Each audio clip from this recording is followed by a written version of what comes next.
My and Fabian's crush were both kidnapped at the same time. The kidnappers couldn't get through to his phone, so they told us to contact Fabian ourselves. Whoever reaches him first gets to live. I dialed his number 100 times, but Fabian didn't pick up a single call. Yet, when his crush made just one call, he answered immediately. He scolded me angrily. "You couldn't even protect Sophia, and now you've dragged her into this mess with you?" Because of this, the kidnappers didn't dare harm Fabian's true love, but they tormented me, his wife. Instead, I was humiliated to the point of miscarriage, lying on the brink of death. I felt hopeless and yearned for death. But the moment a 10-ton iron block was about to crush me, he went insane, screaming in despair, "No!" Chapter 1. She's alive or dead. Why should I care? I heard my husband Fabian's voice, fragmented on the phone. "But if you touch a single hair on Sophia, I won't let you get away with it." As soon as Fabian's words ended, the kidnapper quickly walked toward me and kicked me hard in the arm. I heard a sharp crack, followed by intense pain. Damn, I thought you two were so in love. Turns out you're not even as important as a stranger. What use is your life? A stranger. I looked up at Sophia. She was no stranger. She was the one Fabian had secretly admired for 13 years. Still looking? Another kick. I couldn't hold back a groan, cold sweat instantly pouring down my face. I collapsed onto the ground in the abandoned factory, struggling to breathe through the pain. Because of Fabian's warning, the kidnappers couldn't hurt Sophia, so they vented all their anger on me. They seemed to wish they could kill me. It was clear Fabian heard what was happening. His voice paused. Then he said, "Think carefully, and consider if you have the guts to face me head-on." Sophia, sitting beside me, remained silent, but the smug expression in her eyes was obvious. It seemed to say, "See? He chose me."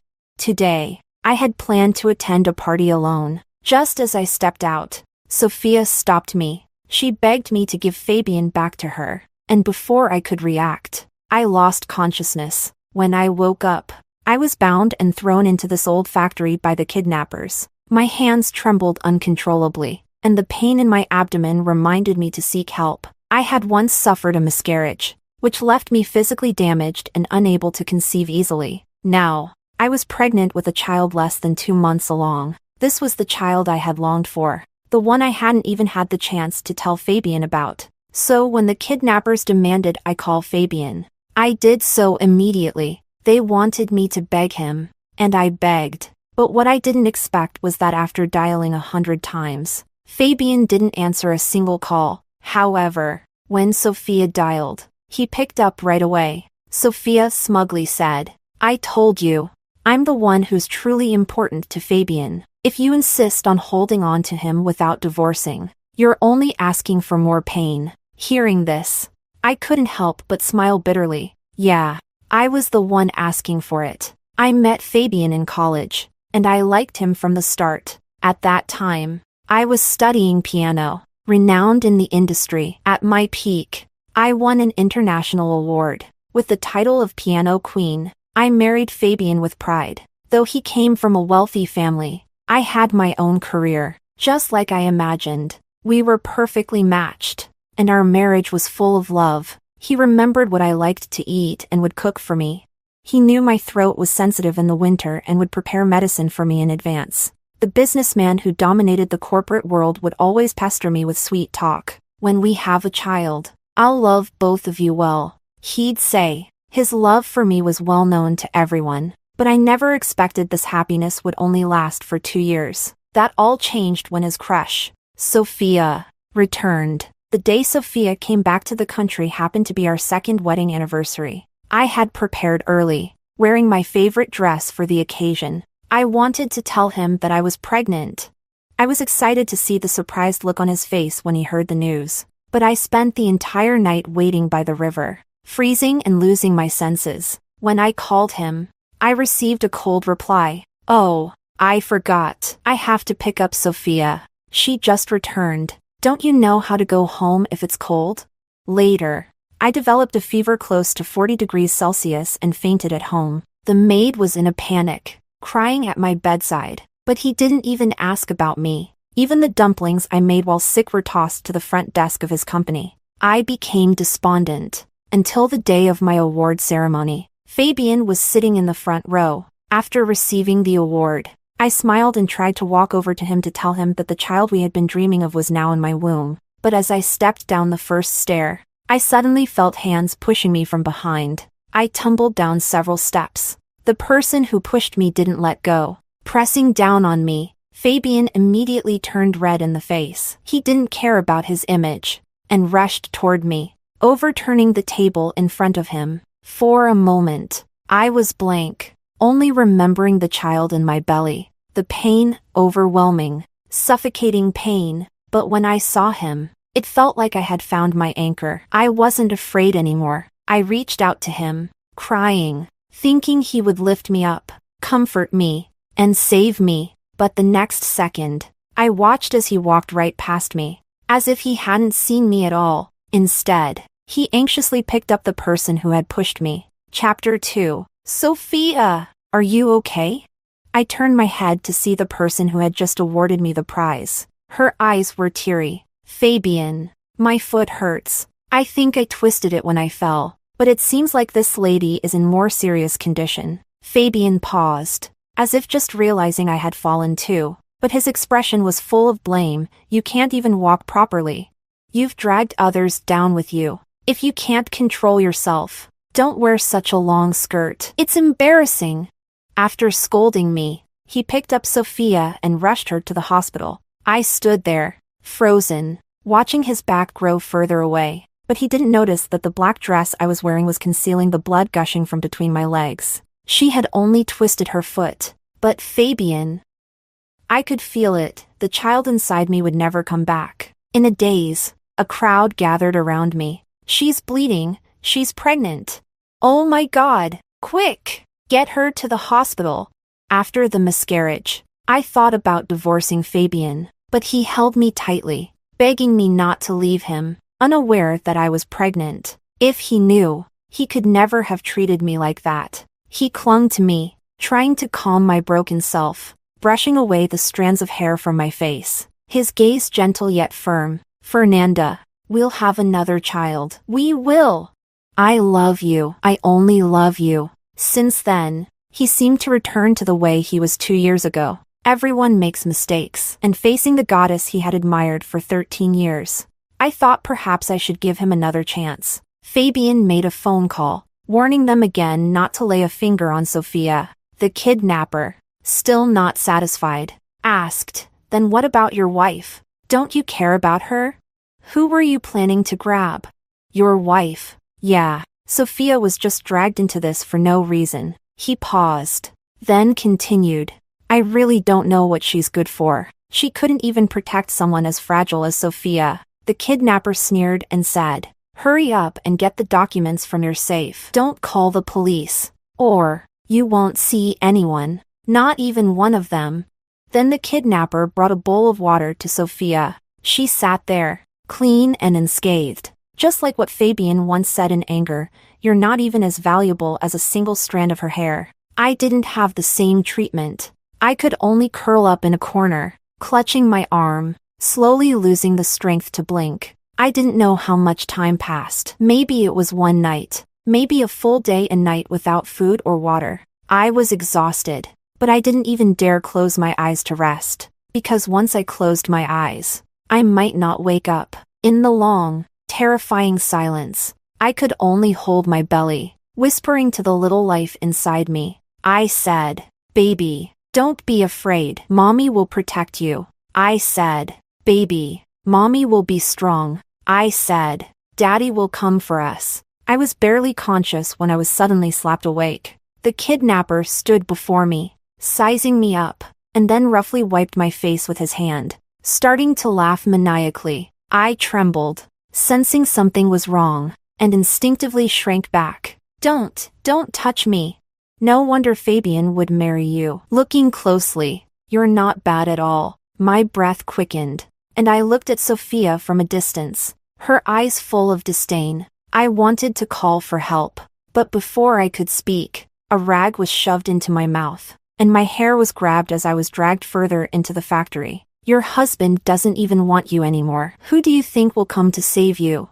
I don't know how I survived that assault. I only know that I screamed until my throat bled. My tears dried up. My hair was covered in dirt, like a mop that hadn't been washed in ages. The kidnapper dragged me back to the same spot and tossed me back into the pile of paper boxes. The difference now was that my white dress was stained red with blood. Sophia glanced at me from the side, her expression full of disgust. Ugh, so dirty. I trembled at those words. The kidnapper rushed over and slapped Sophia hard. Don't think just because Fabian is protecting you. I won't touch you. Keep running your mouth and I'll break your hands. Sophia shot me a fierce glare, but she fell silent. The kidnapper, sounding impatient, muttered, "Why is this taking so long?" Before he could finish, the door was suddenly kicked open with a loud bang. A beam of light flooded in, and as my eyes had grown used to the dark, I couldn't open them for a moment. I had no strength to speak either, but his voice. I would recognize it even with my eyes closed. "Sophia, are you okay?" It was Fabian. I forced my eyes open, looking toward the group of people standing in the light. I opened my mouth, wanting to call him, but my hoarse voice only produced weak, helpless sounds. "Fabian, save me." He didn't come closer. The kidnapper shouted, "Stop! Where's the stuff?" Fabian paused, then said, "Give me the hostage first. What if you change your mind?" The kidnapper, clearly frustrated, replied, "The ones you want are fine." Fabian didn't respond. After a long silence, the kidnapper, unable to hold his impatience any longer, said, "Fine, but you can only choose one for now. Are you sure you didn't call the police? I'll warn you one more time, or you won't save anyone." Fabian remained silent. A glimmer of hope rose in my chest. Did his silence mean he still cared about me? "Give me Sophia!" Fabian didn't speak, but his assistant, who had been standing beside him, spoke up loudly, "Sir, you've been talking about Sophia's safety this whole time. Let Sophia go first." Fabian's assistant was his dog, which meant Fabian's words were his. I watched as the assistant rushed forward, disregarding me still being held by the kidnapper, ignoring my bloodied body and my desperate cries for help. As he grabbed Sophia from the kidnapper, Fabian stood there the whole time, just watching me without moving. Chapter 3. As soon as Sophia was back in Fabian's arms, she cried bitterly, constantly trying to squeeze closer to him, but Fabian pushed her away, the one he had just rescued with great difficulty. The kidnapper grabbed my hair and shouted, "She's back. Where's the stuff? Don't try any tricks." Fabian walked toward me, his hand reaching out as if he wanted to say something, but before he could speak, his assistant suddenly yelled, "You have no leverage anymore. We've already called the police. You can wait for legal consequences." As soon as the words left his mouth, Fabian's eyes widened in shock, and he turned around, looking at the assistant in disbelief. The assistant responded indifferently, "Sir, Miss Sophia has been saved. Do you really want to trade company secrets for your wife?" The kidnapper, furious, grabbed my hair and screamed, "You dared to call the police? You dare call the police? Fine. Since I can't escape, I'll die, but I'll make sure you lead the way first." The rope was cut, and the iron block above my head quickly descended. With the sharp scent of metal, it was about to crush me. Fabian watched helplessly as the iron block fell toward me, his hand reaching out to grab me but unable to stop it. His eyes were bloodshot, and he screamed in desperation, "No, no!"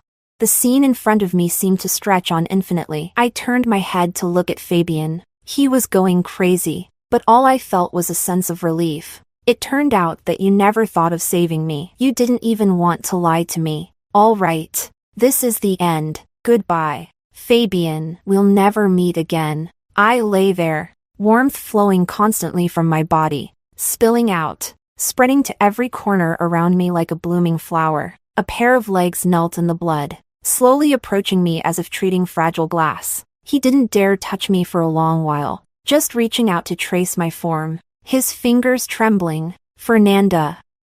Fernanda." He seemed out of his mind, constantly calling my name. His voice was small, but it was heart-wrenching, cutting through my bones. I stared blankly at the ceiling, and when he called my name, I forced myself to look at him despite the pain. I managed to force a smile, but as soon as I opened my mouth, blood rushed out uncontrollably. He saw this and panicked, shaking his head desperately, bowing his head, begging me not to speak. I was wrong. I was really wrong. Fernanda, hold on a little longer, please. I can't live without you. He buried his face in my hands, and tears streamed out between my fingers. I blinked slowly, using my last bit of strength, and with a deliberate, decisive tone, I said, Fabian, I will never love you again. In that instant, he collapsed, and the look in his eyes was filled with despair I had never seen before. He wanted to say something, but at that moment, the sound of an ambulance arrived, surrounded by everyone. Fabian was left on the outside, while I gently closed my eyes. The noise around me was deafening. We can't move the iron block. Where's the saline? If the wait stays too long, toxins will accumulate in the tissues. If we move it, she'll die. Oh my God. Did she just have a miscarriage? Hurry, don't worry about anything else. Her blood loss is too fast. Get her back to the hospital for emergency care. Move, clear the way. My stretcher was just being pushed away. Fabian froze, his heartbeat stopping when he heard the words, What do you mean? Just had a miscarriage? A young nurse, panicked, was pulled aside by him. Literally, don't disturb us. A life is at stake. The ambulance door slammed shut and sped off. Fabian, as if drained of strength, collapsed to his knees, staring blankly, but quickly came to his senses and rushed to follow. But the next second, his assistant urgently stopped him. Sir, since the wife has been sent to the hospital and is safe, we should comfort Miss Sophia, and there's also a meeting to attend. Fabian glanced at Sophia, who was still crying and demanding his comfort, then turned toward his assistant and kicked him hard. His gaze was like that of a dead man, and he said coldly, If anything happens to Fernanda, I won't spare you. With those words, he left Sophia behind, still crying, and without mercy, turned to chase after the ambulance. Every inch of my body hurt, and it was this pain that somehow kept me conscious. But I couldn't open my eyes. I could only hear the sounds around me. Nurses hurried past me, and one of them sounded startled. How could she lose so much blood? A younger nurse replied, The heavy object crushed her, and she just had a severe miscarriage. She was less than 2 months pregnant, and it fell out forcefully. There's severe internal bleeding. I can't even imagine what she went through. Fabian was right beside me. Having heard everything, he had run 10 red lights, speeding to keep up with the ambulance. The sound of his shoes hitting the ground echoed. His anxious voice trembled, but he kept repeating the same thing. Severe miscarriage, massive bleeding. What do we do about the bleeding?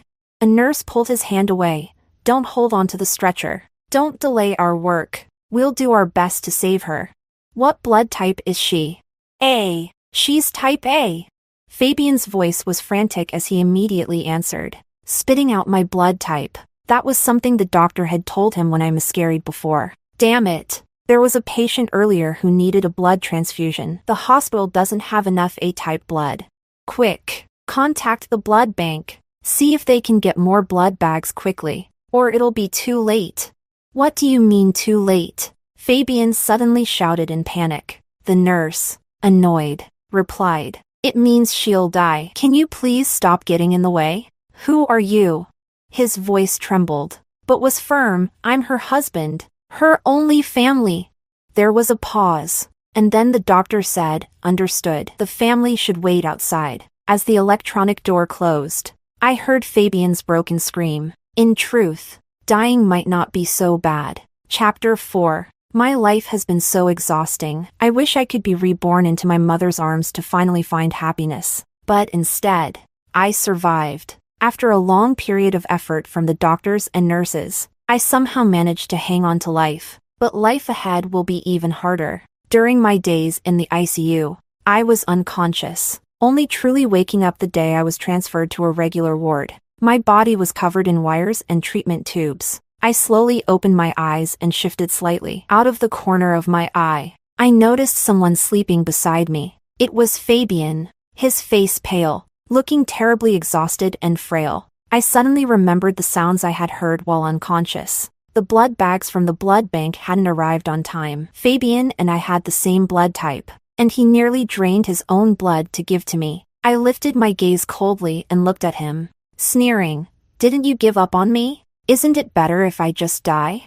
His lips were cracked and pale, his eyes full of regret. "Don't say that. Don't be like this." He covered his face, sobbing in pain. "I'll make it up to you, trust me." As he said, he came to see me day after day. Even when he was in a wheelchair, he never missed a single day. Unfortunately, this affection came too late. When I had my miscarriage, when I was kidnapped, when I was humiliated, he didn't care. A single phone call, and 100 more, countless times reminding me of how laughable the love I once believed in really was. His eagerness arrived too late and only burned my heart. I treated him like he didn't exist, but he seemed unaware, still coming to see me every day. Sometimes he brought beautiful jewelry, sometimes the love letters he had written for me. What was laughable was that it was him who confessed to me and asked for my hand in marriage. He had promised to love me forever. But sadly, a man's initiative doesn't guarantee eternity.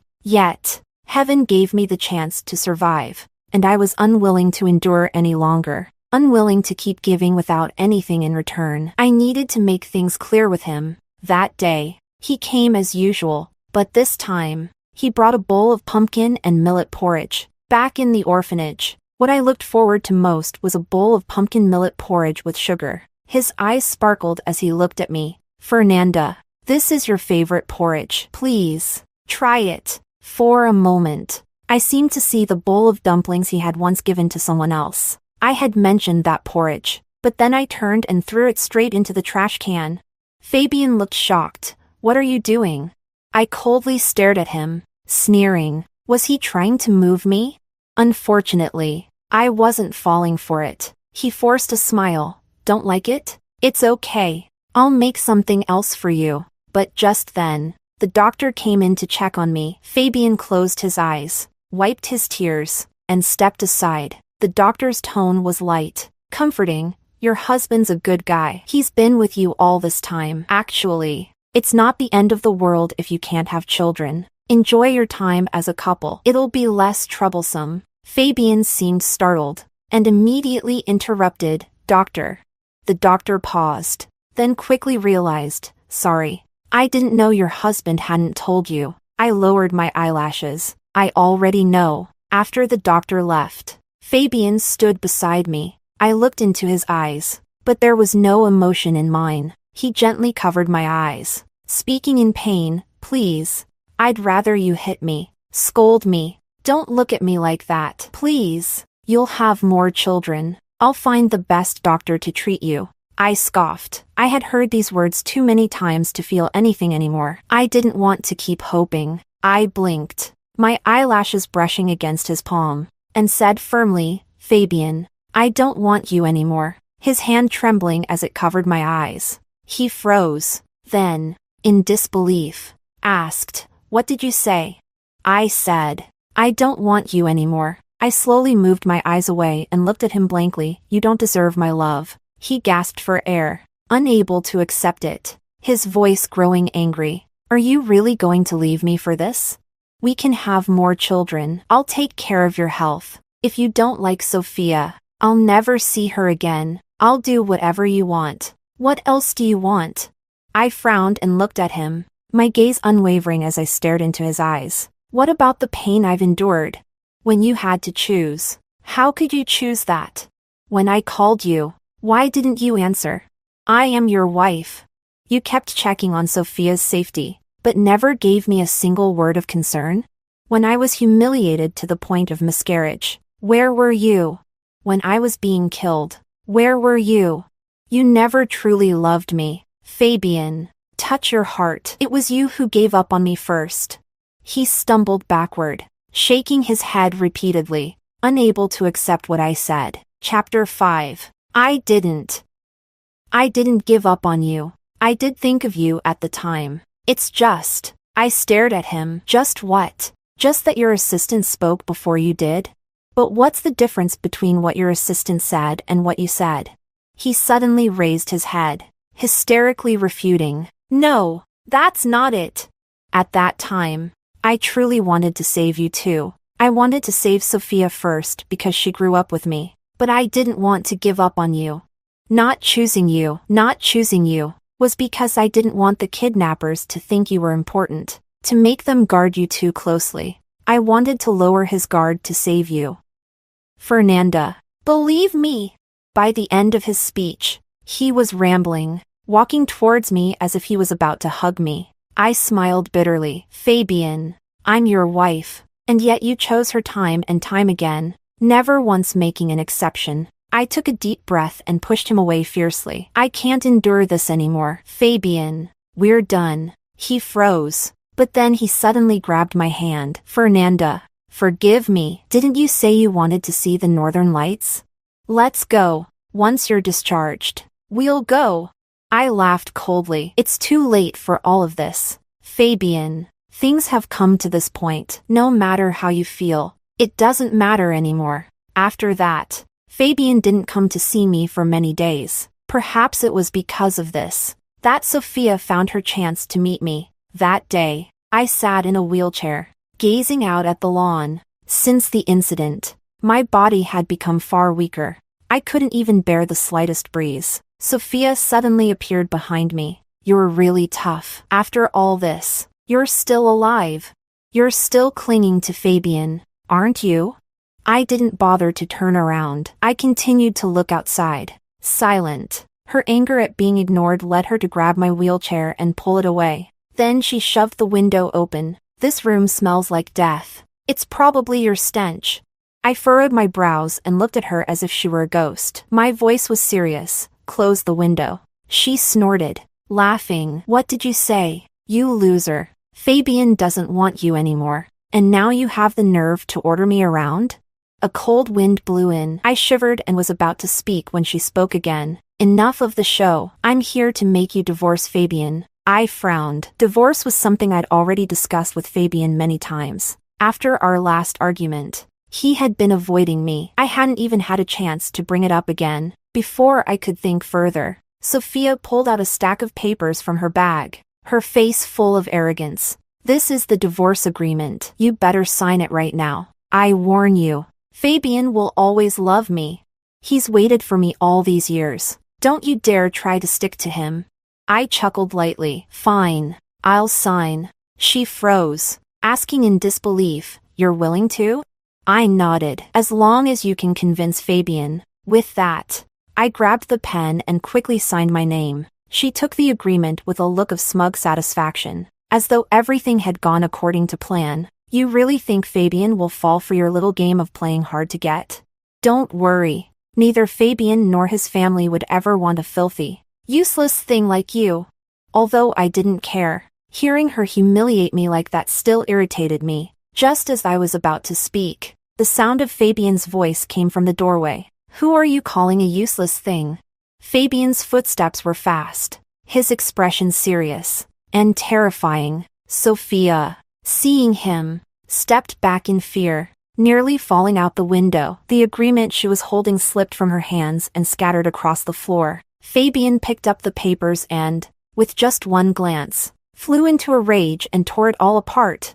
Sophia called out weakly, Fabian, no, it's not what you think. Before she could finish her sentence, he slapped her across the face in a furious outburst. Sophia had never seen Fabian like this. After all, he had always been gentle and kind to her. For over 20 years, he had never been angry. He grabbed her by the arm and pulled her toward the window. But as she relaxed slightly and began to act coquettishly, he slammed the window shut. Then, he turned toward me and walked over, draping a blanket over my shoulders. You're too weak. You can't be exposed to the wind. Sophia's face, which had been slightly flushed, quickly turned pale. She screamed, Fabian!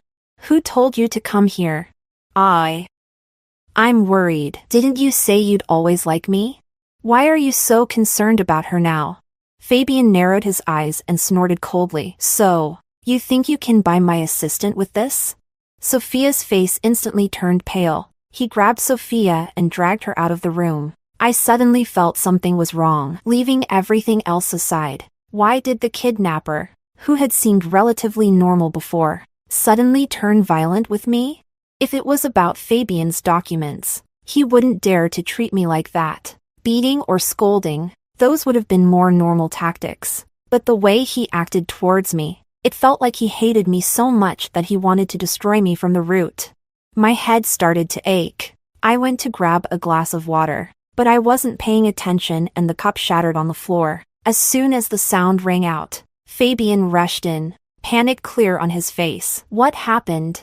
I leaned on my forehead, pointing at the shards on the floor. He suddenly let out a relieved breath and rushed to pick me up again. You scared me to death. I thought something happened to you. I turned away, not looking at him. I'm sorry. I didn't know Sophia would come and disturb you. I'll have someone guard the door to your room. And she won't. I suddenly spoke, my voice cold. She's right. Don't you like her?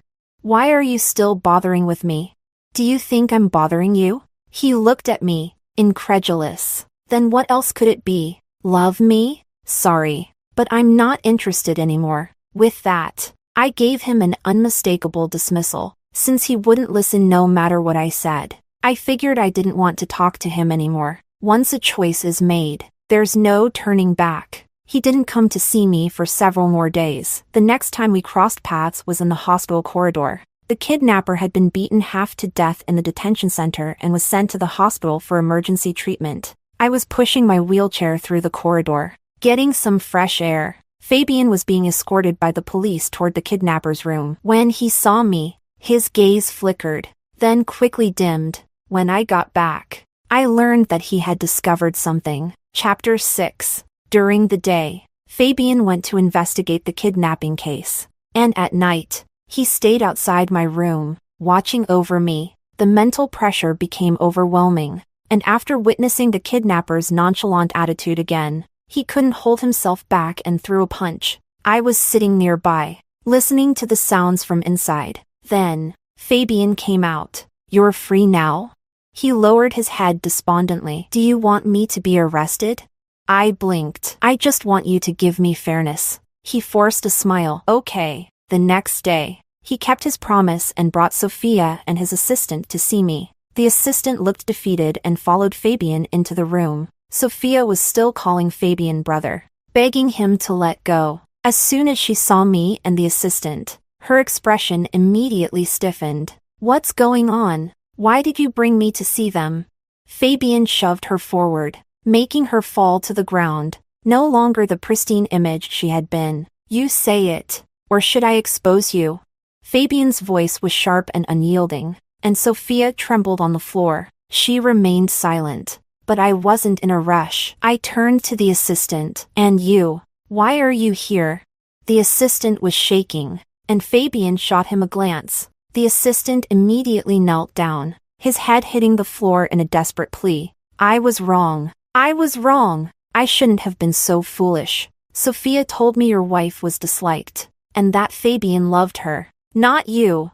She said once she got what she wanted, she'd have Fabian give me the position of general manager of a subsidiary. I'm sorry. I truly am. I didn't mean it. Fabian looked at Sophia. The rest. You can say it yourself. Sophia remained silent, her face unreadable. Fabian sneered. Fine. If you won't speak, I have the evidence.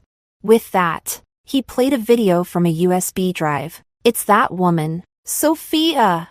She told me after talking to Fabian on the phone that she was the one Fabian loved. She struck a deal with me, saying that if I humiliated Fabian's wife, she would make sure I'd be fine. I didn't know she was pregnant. I wouldn't have done something so despicable, but Sophia definitely knew, and she did it on purpose.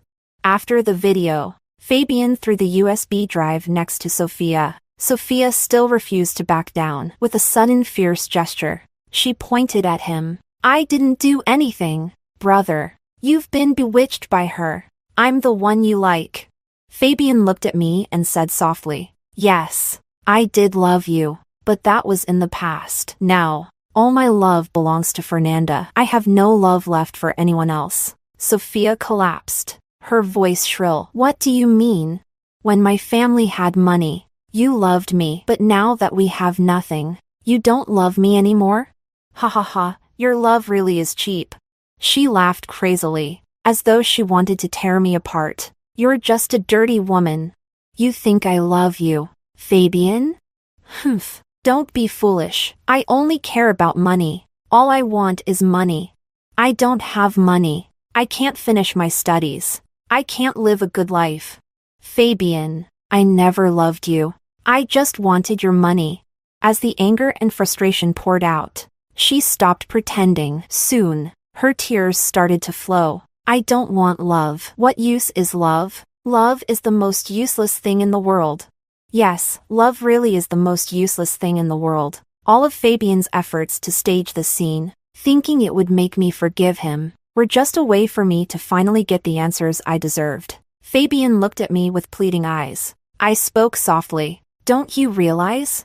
I looked up at Fabian, but the harm done to me, it all comes from the way you treated me. Fabian's eyes flickered, and in the end, he lowered his gaze. Chapter 7. I ran away. On a day when Fabian didn't come to the hospital, I handled my discharge procedures on my own and escaped to a place he would never expect. Fabian panicked. The news outlets were all searching for me. The normally reclusive Fabian even appeared on my favorite show, pleading for me to return. His social media, usually silent, was suddenly updated with a single photo, empty wine bottles scattered across the floor. It was a trick he'd used before, hurting himself to make me feel sorry for him. In the past, I had a soft heart, and I loved him, but now, after having died once, I had let go of all that. I only found his little tricks laughable. I turned off the TV and pulled the blanket around me. A nurse from the clinic came in with water. She hesitated for a moment before speaking. Miss Fernanda, would you like me to tell Mr. Fabian you're here? He's been looking for you, and I heard he's been drinking a lot. He's had stomach problems for a while. Yes, he had stomach problems, so I had learned to make all those dishes that were good for his health. But what did he do? He threw it all away. I looked at the naive young nurse and patted her head. His stomach issues are his own. It's his bad luck if he keeps caring for men his whole life. She blushed and quickly tried to explain. No, but Miss Fernanda, your prepaid expenses are almost used up. I overheard the director say that they might discharge you soon. So what? If they discharged me, I'd just leave. No big deal, I thought to myself, but the director clearly thought otherwise. He wanted money, so he secretly contacted Fabian. That day, I was sitting on the grassy lawn of the clinic, gazing into the distance when I heard footsteps behind me. Without turning, I spoke. Here already? Fabian, as if granted a pardon, rushed to my side. Have you forgiven me? I smiled faintly. No, but I knew you'd come eventually. He looked exhausted, like he hadn't slept in a long time. After a long silence, he finally spoke. But without me, how would you survive? If it weren't for you, I might still be teaching piano. He stood up and stared at my hands, a single tear falling. I'm sorry. When the rock fell, I instinctively raised my hands to shield myself. My hands were already ruined by then. The once renowned piano queen had lost her hands, and was no different than a useless person. He asked me, "You really can't forgive me?" I turned my gaze away, too hurt to even look at him. He trembled, like he had been abandoned by the entire world. Fine. I'll divorce you. We'll split everything. I clenched my fist. This was the best outcome I could have hoped for. We divorced quickly, and a large sum of money came into my account. Fabian also transferred property to me, but I insisted that he convert everything into cash. The clinic I stayed at was far away from the city, and Fabian would email me. I had blocked him on all other contacts. In his emails, he mentioned that the kidnapper had been imprisoned, though he had someone take care of him. Now, he was half dead in prison, being abused. He had tried to end his life several times, but each attempt failed. He was completely insane. As for the assistant, since he wanted to branch off into another company, Fabian had sent him to their African partner's firm. There had been no news since. Who knew what had happened to him? Sophia. Fabian hadn't cared for her. She had fallen into decadence, trading her body for quick money. She died during childbirth in the operating room. I looked at each of his emails and blocked his account too. Since the evildoers had received their just desserts, I was ready to move on. Once my health improved, I traveled the world with the money I had. I even went to see the aurora borealis, the trip Fabian had promised me countless times but never delivered. After returning from the aurora, I received some news. Fabian had been diagnosed with stomach cancer, a consequence of not taking care of himself. One of his subordinates reached out to ask me to visit him, saying he was burning with fever and delirious, calling my name. But what was the use? I had already moved on. The only one left hanging on was him. I held the boarding pass for my next flight in my hand, my heart as calm as still water. Perhaps I should thank him. His abandonment had made me realize that I was already deep in the mire. Otherwise, I would still be clinging to his love, unable to let go. All I can say is, life is unpredictable, and blessings and misfortunes are intertwined.